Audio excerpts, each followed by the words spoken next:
Good afternoon, everyone. Hope all is well. Back on this live session, and we are today going to be going live with a property entrepreneur who's based in the UK, and we're going to be talking about properties with him.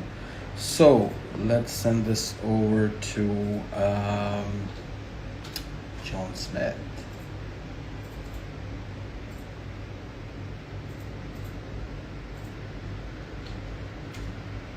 There we go. Send. Hello, VIP 3HH.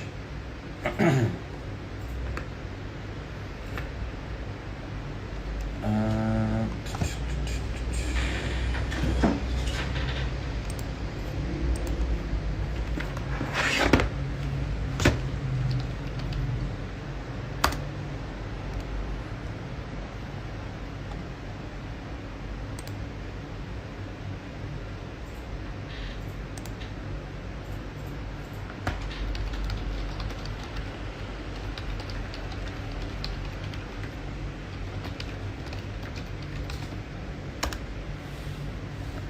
Here we go.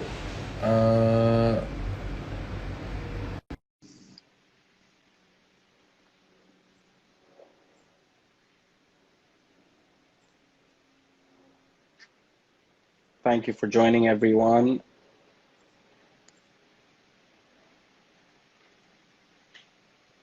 Hello. John. Yes. Hello. Hey, how are you? Yeah, good. Good. Thank you so much is for coming on this live. I know it's your first time using Instagram Live, using Instagram as a whole, but I think this is the way the world's running now with a lot of this social media that's being taken over by Instagram. I mean, LinkedIn is there. Yes, we do use LinkedIn on a day-to-day basis, but I think you should also look at promoting yourself on Instagram because it's more of a social professional platform. So it's a good platform to promote what you're doing in terms of the property world. But thank you so much for coming on here, taking out your time, sharing the knowledge, empowering people, and joining me on my mission to do that. Thank you so much for coming on here. okay. Super. John, before we start, if you can introduce yourself as to who you are and what exactly is it that you do. Yeah. Okay. Thank you for that. My name is John Smits. I live in the Netherlands, and I work there as an IT manager. I work there as a self-employed IT manager. And in the UK, I buy properties, I rent properties, and I do that in my Welcome Home Apartments business, for example. There we Yep. have now 15 apartments in Newcastle area and 2 in London now. And that we rent out for guests that bookify booking.com, Airbnb, and stuff like that. As a holiday rental kind of thing. Yeah, Right. holiday Okay. rental, but also workers are in. And one advantage during these times, these difficult times, is that the of the weekend people that only party, that they are not coming at the moment. So The staycationers. yeah, That's how they've termed it these days. But yeah, John, it's good to know about what you do in terms of IT and property. You know, like technology and property are the sort of the two hands that you need to be a successful entrepreneur in this world today. yeah. Taking you a few years back into your childhood, you know, into your teenage years, university going years, I mean, we see a lot of careers in front of us that aspire us to become something like them, like it'd be a doctor, it'd be a lawyer, it'd be an architect, engineer, IT professional, a property guru, whatever it is. What were you inspired by in your young age? Were you inspired by these careers, or you had something totally different in your mind that you wanted to pursue? Yeah, I set out quite exactly what I wanted to reach, and somehow I managed all these things.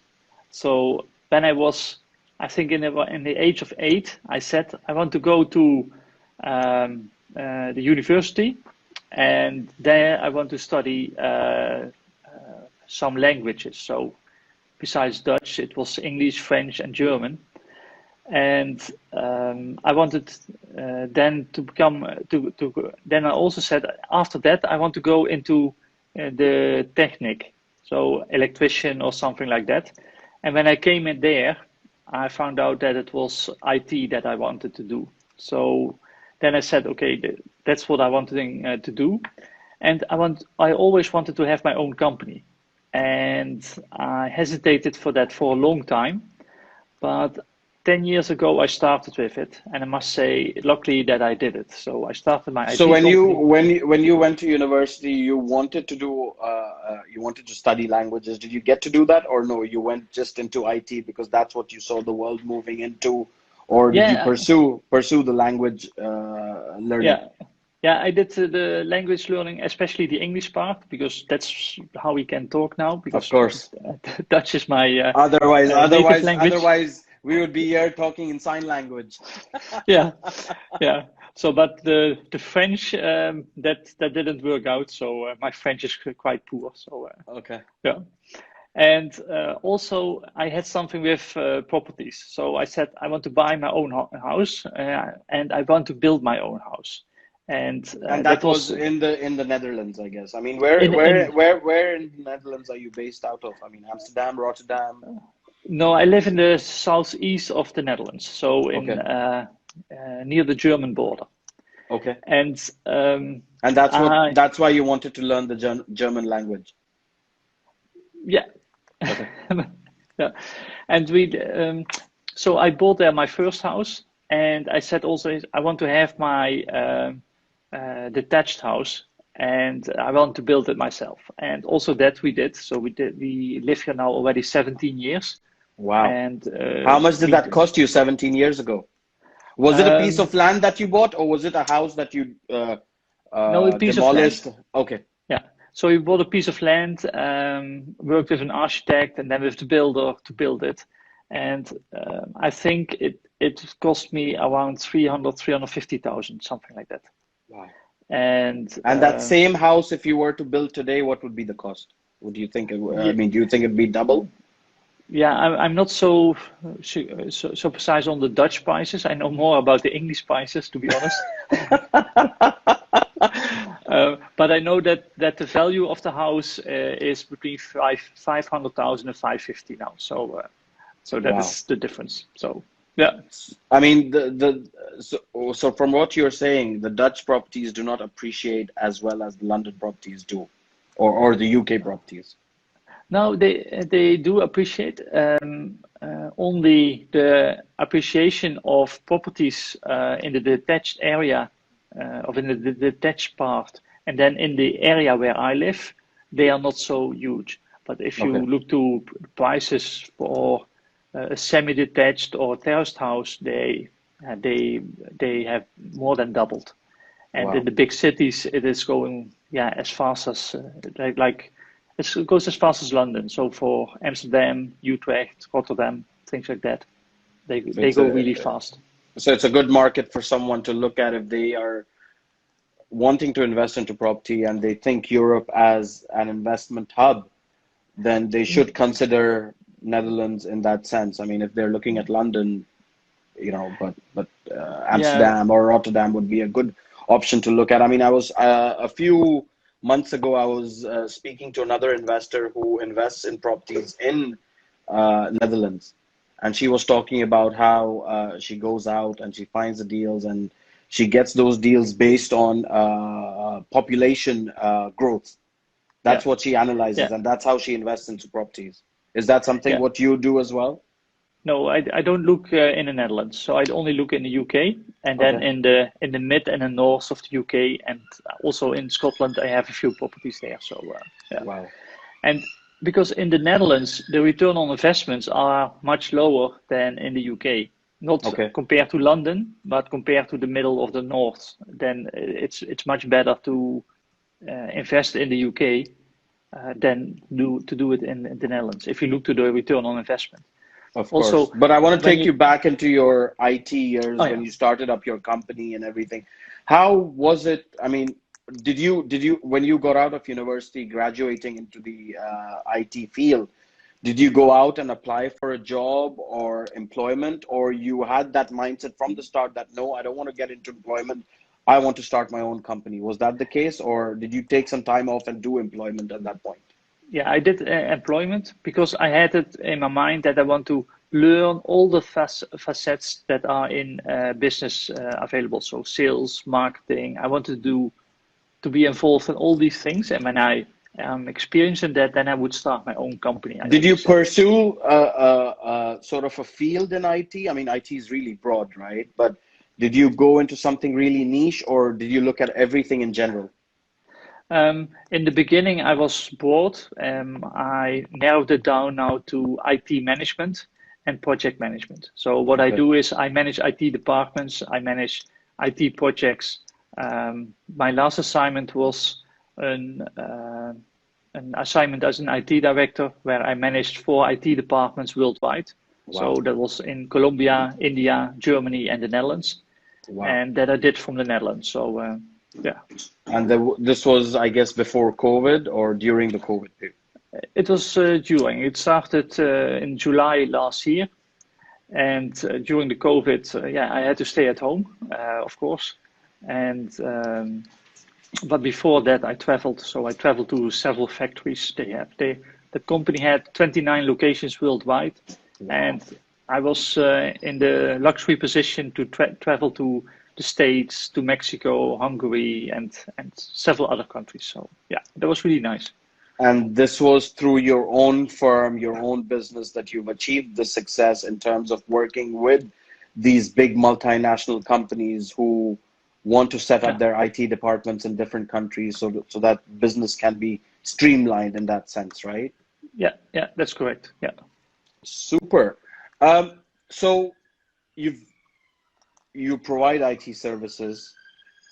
How did you get on the board of, obviously you built your house and everything that you're living in the residence right now, but how did you build up your mindset that, okay, I don't want to go into property into Netherlands, but I want to invest my funds into the UK market. Why did you decide of doing that, and what helped you in deciding to do that?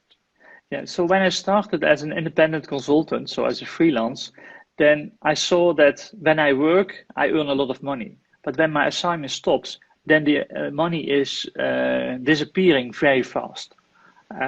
So it is work an hour and you get paid an hour. So I wanted to have something that learned me that I can earn money without really working 1 hour is this amount of money. And so I started with internet marketing, I started with a web shop and things. But on one moment of time, I got acquainted with a UK company that gives trainings about investing in properties in the UK. Okay. And I And stepped in that there. that that that email just turned up on your inbox, or did you actually research for that? Yeah, I visited webinars, I visited seminars from success resources, and then they promote all kind of stuff. And one of the companies was there, and I stepped in and I followed there the training. I did the mentorship in London and things like that. And that's Uh, how I started with investing in the properties. So you're a great example that you actually went to a course to achieve what you've achieved to date. How much Yes, did you pay for that course? too much. Roughly? I mean, I think it was around 26,000 euros. So wow, yeah, wow. so I mean, today, the stage you're at, yeah. and you've got this portfolio of properties in the UK, do you think that money was well invested, or do you think, no, you could have learned So it all your way? so it was my step to go to the UK. Otherwise, I would never have done it. So I'm really happy that I did that step. If someone else asks me now, can you help me to do that? I say, yes, I'll help you. And of course, I will ask a fee for it, but it won't be that amount of money. So, yeah. So you would at this stage now, with all this technology and all this social media in front of us, you would consider it possibly 10 times before you pay a fee to someone in terms of learning what you've learned? Yeah. So I did a lot of these courses, and they were really interesting and energizing myself, and name it. But in the end, you must do it yourself. Of And course. and if you have a partner where you can work with, then you learn also that stuff. So then you don't have to pay the big amounts of money, and And did that's you how I look at now. decide at the end of the course, did you decide to go on it on your own, or did you take up a partner with you? Yeah, so I started with the power team that was introduced to me, and I worked with them. And in the meantime, I visited the UK, I visited network events and stuff like that. And then you get to know other people. And with some of them, I've done a joint venture. So we bought an Edinburgh property near Manchester. We bought one, an HMO. We refurbished it and stuff like that. And yeah, and that's how I grew working together with others. And now I'm working in Newcastle with a Chinese guy from Hong Kong, and we are busy to help people from Hong Kong to move to the UK, to the Northeast. So that's also Is something is we just started. is that a particular reason you're only concentrating on the nationalities from Hong Kong, or Yeah. it's basically where your business is now diverting into? Yeah, so one of the businesses is diverting into that because that other one is a person from Hong Kong, and he has connections and he has several people that are interested in it. So he Okay. is introducing me to people. I help with the property part, and that's how we work together now. So yeah. And that's how you build your portfolio. I mean, right now, currently, how many properties do you have in your portfolio? I hope a taxman's not listening to this. Yes. Yeah, so we have in service accommodation 15 in it, and we have social housing buy to let. We have three. We have two flips now, and I'm now buying now a terraced house that I'm going to refurbish as an HMO. So Okay. that's at the So you've moment. got you. So you've got your hands full with everything right now. I have enough to do. Yeah, yeah, yeah. Good stuff. So coming back to your short-let business, that of which you have 15 properties within your portfolio. Um, and obviously before COVID, everything was perfect. People were taking holidays, booking apartments, booking hotels, all that kind of Yeah. stuff. When did you start feeling the effects of COVID? I mean, was it the time that when November hit and we saw that news with China and everything, or was it during the Feb, March, April months that you saw it sort Yeah. of going downhill? Yeah, immediately when the people were noticing it in the UK itself, then we then we were hit through it. And that was in the second week of March. Then suddenly every booking we had was cancelled. That was so April and May, that was quite filled, and suddenly it was empty. So that was, yeah, tremendous shock in that. Question I have here, these properties, were they bought out or did you have mortgages or anything to pay on them? Yeah, so it was a mixed on that, and so we had several challenges to manage that. So in the end, so in June, I could already say, okay, I can keep on going with this business. I know because it was already slightly coming back, and that you saw in June and July, it was coming back, but against very low prices. And now you see it is already, yeah, almost fully booked, and the prices are rising. Sorry, I don't know what's happened It is there. the Here. technique, eh? So somebody's calling me, but Yeah, I know. I mean, lives can only be done from the phone. So when someone calls you, you can just decline it and can you come hear back me? on again. Yes, absolutely. Can you hear me? Hello? Hello? Can you hear me?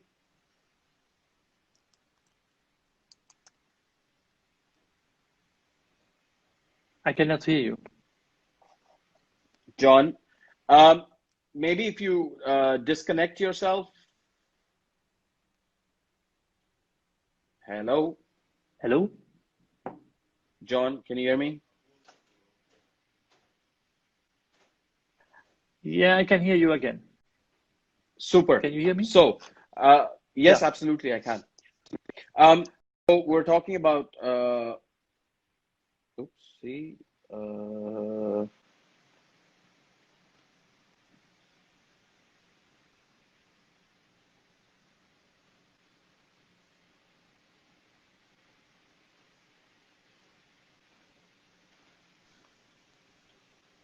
Am I back? yep, you're good. Yeah. Okay. So we were talking about how COVID has affected the short-let business in the short term, in the long term. I mean, obviously, we're hearing a lot of news again about lockdowns and social distancing and all that kind of stuff.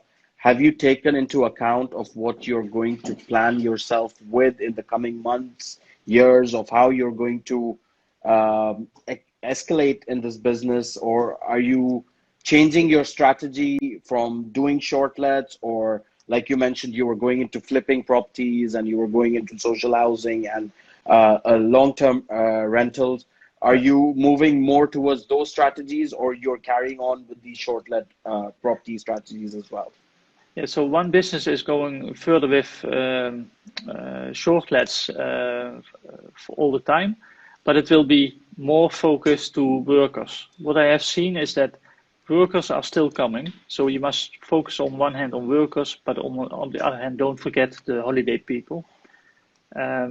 But besides that, I want to have a more balanced portfolio that I have also steady income when one of the businesses is going down. So if the short let is going down again, then still I need income. And that must be more balanced. So I mean, at one point, did you even think about considering to sell these properties if this had not gone the way that it is going right now with all these bookings that are coming in, and you're full up right now with the bookings? Had it not gone well or your way, did you yeah. consider of selling your portfolio in the short Yeah, let so market? yeah, so what we did is that we looked for tenants, and luckily we found some tenants that they were looking for properties that are furnished and equipped with everything.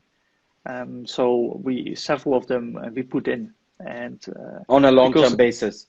on a long-term basis. But Okay. what you saw also is that these prices were higher than normal rents, so these people are also moving out very fast, and that is luckily for me now that they are moving out now, and then I can fill them up again with short-term let. So yeah, But do you think that's going to be viable coming lockdown? I mean, we can hear news that like all the yeah, social distancing is happening right now. Do you think that's going to be viable for you to continue? yeah. I think so, and it is of course a risk, but that's the business risk you have. Yeah, Of course, there's no profit without taking a risk, right? yeah, yeah, yeah. Absolutely. So, John, tell me what's next in the property entrepreneurship or the IT set of things for you. What are you getting up to these days for the future? Yeah, so I want to what you said, balance the portfolio more. So the investment in HMOs or buy to lets that will be done more, and yeah, yeah, working with investors in the Netherlands, we are trying to extend this portfolio. So,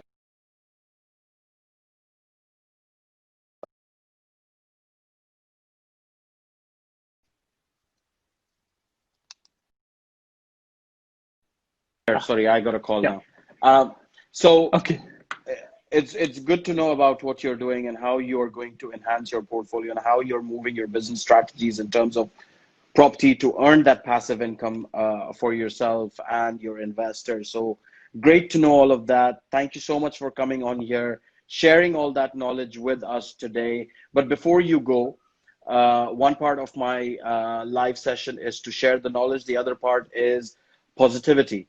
We've seen a lot of negative sentiment that's gone around us in the world, for the past 6 months, 8 months, whatever it's been. What positive advice would you like to share with the world today so that they can take that on board and move forward in life? Um, yes. So don't let a simple virus as the COVID make your life completely crazy. Keep on living. So that would be my advice.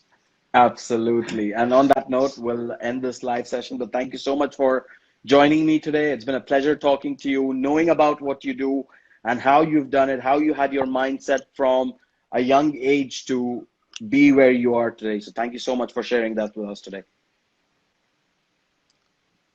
Yeah. Okay. Super. Thank you, John. Take care. I'll see you soon. Okay. Thank you. And if you're in Bye London bye. next time, do give me a shout. Would love to meet you. I will do. Yeah. Okay. Bye bye. Super. Thank you, John. Take care.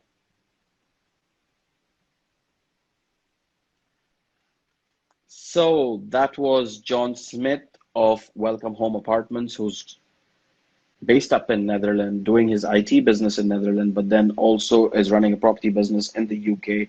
Do find out how he does it. Do shout him out if you're looking to learn more about short-term investing, flipping properties, or even HMO and social housing. Thank you to John for joining me today. Thank you to all the viewers that tuned in. It's been a pleasure to have you, and I shall see you again on my live session soon. Take care. Bye-bye.